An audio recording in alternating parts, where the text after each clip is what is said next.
What's good, y'all? It's the Demouchets REACT, and we're back with another video. Who we got today, C? Today we're back with another American reaction. Yes. Super excited about this video. If you're new to us and we're new to you, make sure you scroll down, hit that subscribe button, and turn on the post notification bell because we're on the road to 200K. And we cannot get there without you guys, alright? Join the family. Without further ado, let's get into the video. Yeah, and counting since I left Ghana to South Africa, and I must say, my staying here in South Africa has been awesome. It has been love, living in South Africa and with South Africans. It's all beautiful. I don't know where you are watching this channel from, but hey, based on my own experience living with South Africans, it's awesome. It's all love. So today, I'm going to talk about why South Africa and South Africans are different from other African countries and other Africans. So South Africa is a dream African country to most Africans to visit, either to work, for tourism, for holidays, or etc. etc. You know, people talk a lot about South Africa and South Africans, either for the good or for the bad reasons. And they don't understand why South Africans are different from other Africans in terms of lifestyle, their mindset, the way they do their things, and their reaction towards other Africans moving to South Africa to stay. So countries like my own country, Ghana, Nigeria, and other African countries were colonized by the British, targeted by our resources. South Africa was colonized somewhere in the 1600s, but was mostly used as a pit stop for the Europeans when they traveled. Until the Dutch decided to settle, a lot of blood was shed protecting this country from the Great British and the Zulu War, known as the Anglo-Zulu War, to fighting apartheid. To date, South Africans continue to fight like their ancestors did to protect their infrastructures and resources, which has helped in... Are we aware that when we open up about our location, about our people, we don't go straight into it, we talk about our history first? Like, are we aware of that? Because anytime we talk about the black community, we talk about how we have been removed, or we have been enslaved, or we have been taken here, or we colonized from our birth certificate having Negro on it. You know, like all of this stuff, we always got to bring that into perspective before we can paint the picture to show you who we are, because you can't take history from a person and then try to call them out to be something, and you have no idea where they come from or who they are, what type of people they are, what they have done as a people, what they've been through as a people, how they are being treated till today as a people. All that stuff is important. So, you got to paint the picture for the people, let them know who you are. We do always talk about the history. That's why I don't agree when people say, y'all didn't go through blah, blah, blah. Your ancestors went through blah, blah, blah. Because they try to make it seem like history was so long ago. And for South Africans, their history was not that long ago, because the things that they went through, the people are still alive.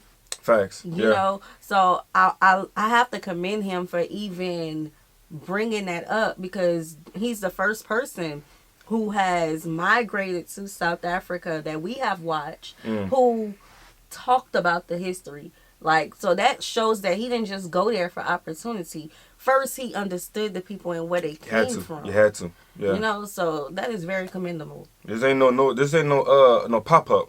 He didn't just come knocking at the door. He said, let me understand where I'm about to head first. Right. And then I'm going to be able to, know where I belong. Right. And regardless of how long ago the bad parts of history was. It's not that long ago. The lady that just put Emmett Till into the horrible position he was in just passed away. Exactly. Just passed. Exactly. Like on a timeline scale like last month, something like that. Ago. She just passed away. So, like, we're right there. Like, the sand, the water waves are still at our feet. That's how close it is. You know what I'm saying? Just started making sand. Okay, I ain't going to go into the analogy. Bruh. Establishing and developing the country, and has made it the dream African land that most Africans today want to visit. Fighting the apartheid was to make sure that South Africa was economically, politically, socially, systematically dominated by South Africans. Resisting the British and others from stealing their resources and taking over their land. Guys, when you watch some of the documentaries of the apartheid, you realize that it was kind of tragedy. They fought and toiled with their blood to make sure that they take over their land. That has made South Africa what it is today. And that most Africans call it the Europe of Africa. And they envy it. And then they wish to come and then live in this beautiful country. Because of the good fight that the ancestors fought for this nation, South Africa today has good systems in place for its citizens that they rarely travel outside in search of greener pastures. Sometimes it's even hard for a South African to leave his or her province and then go to a different province and then settle there. See, the systems are designed in a way that wherever that you are in South Africa, it favors you. And so you are okay as a citizen. Unlike my own people, Ghana, Nigeria, West Africans and other African countries who like to travel a lot and who like to migrate to South Africa and sometimes to the Western world in search of greener pastures to make a living for themselves and family back home. We travel a lot, more especially West Africans. We migrate a lot.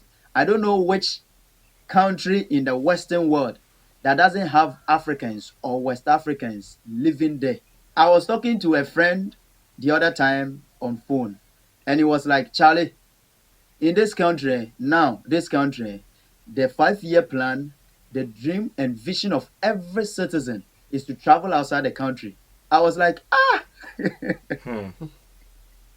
But it's true.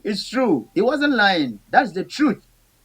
See, I am a Ghanaian, but why am I not living in Ghana, but living in South Africa now? And trust me, there are a lot of us here, especially Ghanaians and Nigerians mostly. Sometimes you walk in the malls, you go to the shops, you'll be walking and you see a person coming. You look at him and you say, this person doesn't look like South African. You approach, you greet, and then you say, hey, I'm a Nigerian. You say, hey, I'm a Ghanaian. We travel a lot. Sometimes when I see that, I ask myself that, hey, how many South Africans do you see in Ghana in search for greener pastures? Or how many South Africans do you see in Nigeria in search for greener pastures? It's either you barely see them or you don't see them at all. Because South Africa is economically strong and has good and standard systems in place for its citizens. And so they barely travel outside. They are always okay in their country. Their systems are well structured, just like the Westerners. And so moving or migrating outside the country to live elsewhere is never an option for a South African citizen. For instance, a government teacher here in South Africa receives around 20,000 rands as monthly salary. A government nurse here in South Africa receives around 20,000 rands as monthly salary. And those who work for the private companies, they receive good salaries as well. Because the minimum wage bill here in South Africa is so good that you can work for a private company and receive around 6,000, receive around... Okay, so we have discussed the jobs in South Africa, and I don't know, hopefully it has been updated to where there's more jobs for the people. But if you are a foreigner in South Africa, how has it been with your job search? Has it been easy for you to find a job? Because we have heard the opposite from South Africans. From South Africans, that it's harder to find a job? Okay, yeah. So I'm thinking about people that's actually traveling to Africa for the first time and they actually build and they, move there? Yeah, actually move there. People like that, I haven't heard no one say that they had to pack their bags up and leave because the system, as he's speaking about, wasn't catering to their needs or helping them out. Like, they have prospered. Yeah. So I haven't, Yeah. But for South Africans as well, though, they doing as good as well. So yeah, because it's been a lot of discrepancies with the job search. So, but has it been hard though for people that's in Africa that's moving to South Africa to find a job? You know what I'm saying? That's the question. That's the question. Okay. 7,000, 8,000, 10,000, sometimes 15,000, 20,000 rent, depending on your qualification and certificates. During the 2020 pandemic, most citizens lost their job, and so a structure was designed for them to receive an allowance at the end of every month. And up until date, those who haven't gotten a job yet are still benefiting from this allowance. Oh, wow. Every month, they are receiving a salary. There is grant allowance for kids from 0 to 18 years whose parents are not having a job. There is grant allowance for older women. There is grant allowance for older men, and so forth. And so with this, how is a citizen going to think about leaving the country and going to seek for greener pastures elsewhere? There's no way. With all these good systems in place, how will the citizens think of living and migrating elsewhere? I am not trying to say South Africa is perfect. No, every country has got their own problem. Yes, and up until today, even today, there are still people in South Africa who are jobless and finding it difficult to get jobs. Yes. I think, though, if the system is, I mean, like, as he's saying, the system is that great, people are not probably thinking about leaving South Africa because their position that they're in, knowing of the system that they do have, is eventually going to benefit them if they continue to work hard. And they ain't going to try to just up their bags and go try to work hard somewhere else, knowing that they have a great system here in South Africa. Right. You know? That's something that I just want to hear personally from them, because we have heard the opposite of South Africans. When we were talking about in Cape Town. Yeah. We were talking about something about Cape Town and with the lack of job opportunities. I believe so. And then we were talking about the graduates and we was watching their graduations, and they were like, and some of us, after we graduate, still 2 years later, we still don't have jobs.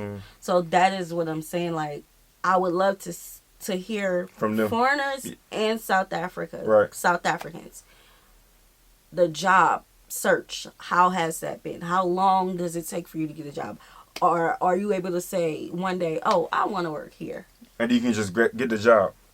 Yeah, I think at the end of it, though, it is important to hear from them out, because if you guys flood the comment section saying, yo, it's not our reality, how he's expressing it, then we understand a lot more better as well, because there's, again, conversations we had previous to this that you guys had said, like, the opposite. But I'm commenting off of what he's speaking about. Right. If the system is as good as it is, you know what I'm saying? Yeah, it's good to hear different perspectives. And it's good to see people from other places prosper there. Facts. But I'm just for everybody. I'm for everybody. I want everybody to win. Yep. But it's not as bad as it is in West Africa.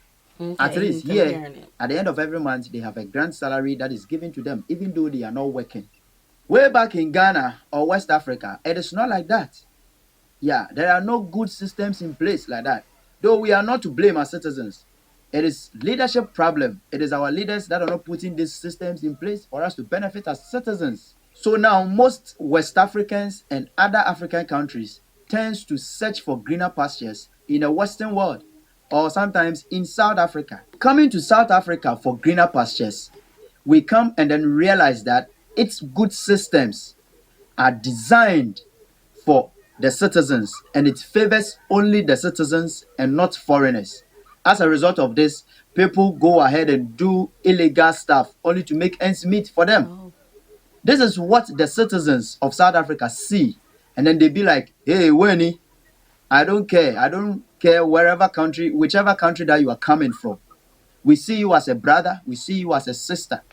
But if you are coming here to sell cocaine, if you are coming here to steal from our people, if you are coming here to kill and to do all illegal sort of manners here, then we see you as a hater. You are like an apartheid. And so we don't like you.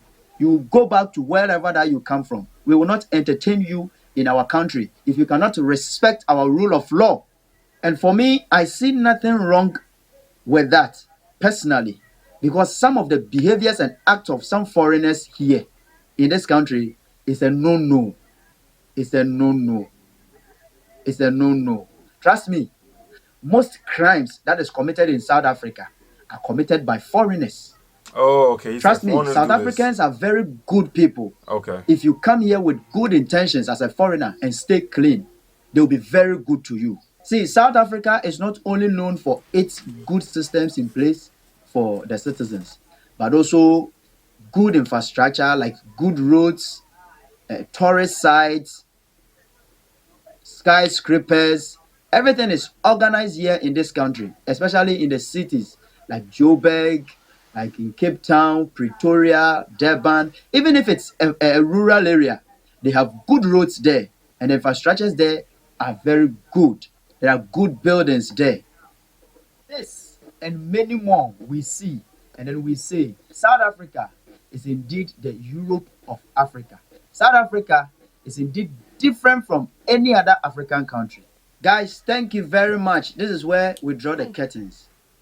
All right. He has some good points. So, but I've never heard, not like personally, you guys come to us and y'all called it the Europe.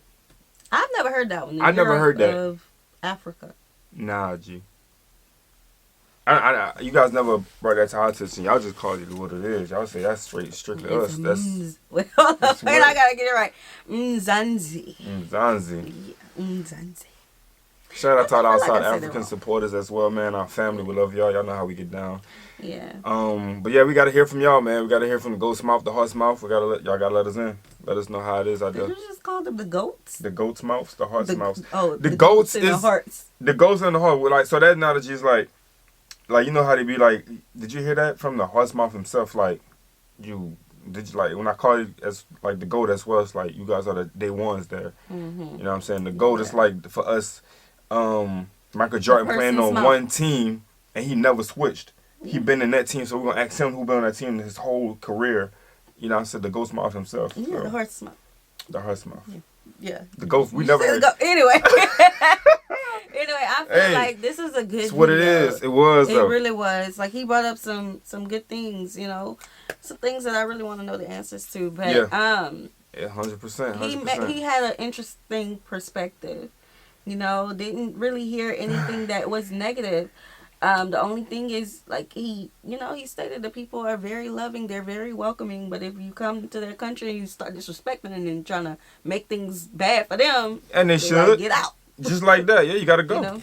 You gotta, but that's they're supposed to stand their ground for that type of stuff. That's anywhere. You can't come in somebody's home and start, disrespecting. And that's how I looked at it. I looked at it as like a home. I'm not looking at it as no street like mindset. I'm looking at it like a home thing. Like you disrupting the kids, you're disrupting the family, you're disrupting everything that's supposed to be in place to operate in this type of way. You know what I'm saying? They're not introduced to this type of stuff. So you bring this into their attention. Yeah, people are supposed to bring it right back to yours and say, "This is what we think about it." Yeah, and I love that. Peace of mind. This was told from a Ghana's perspective, not Ghana, Ghanaian perspective. Because Ghanaians, like, I haven't heard too many bad things about them. Honestly, I haven't heard any bad things about them. I know that's right. So for him it just seemed like he didn't have any biases when he presented his information. So, I love that he bridged the gap, though. Yeah. You know what I'm saying? Because just having him here speak so highly about South Africa, every other country in Africa is going to not look down on them, but look down at that because they're from the West, you know what I'm saying? So South Africa down there. They're going to look at South Africa and be like, okay, yeah, see if he's speaking hype, you know what I'm saying? He hyping it up. Let me check it out. Because I've been trying to see some greener pastures, you feel me? Yeah. I've been trying to move around and get in a better system. I've been trying to feed my family in a more productive way, you know what I'm saying? So, yeah. Right. And when you have foreigner, I'm speaking as any foreigner. When you have foreigners and they go to a place and they see the infrastructure, they see, how the whole country is ran, and they become prosperous, they can take some of that knowledge back to their homeland and help build their country up in the way that they want their country to be built up. Reach one, teach one. Yeah. 100%. Yeah, so we hope you guys enjoyed this video with us. Like this video, subscribe, turn on the post notification bell. We have enabled our super thanks if you like to support the channel that way, as well as our reaction request form is in our description box below.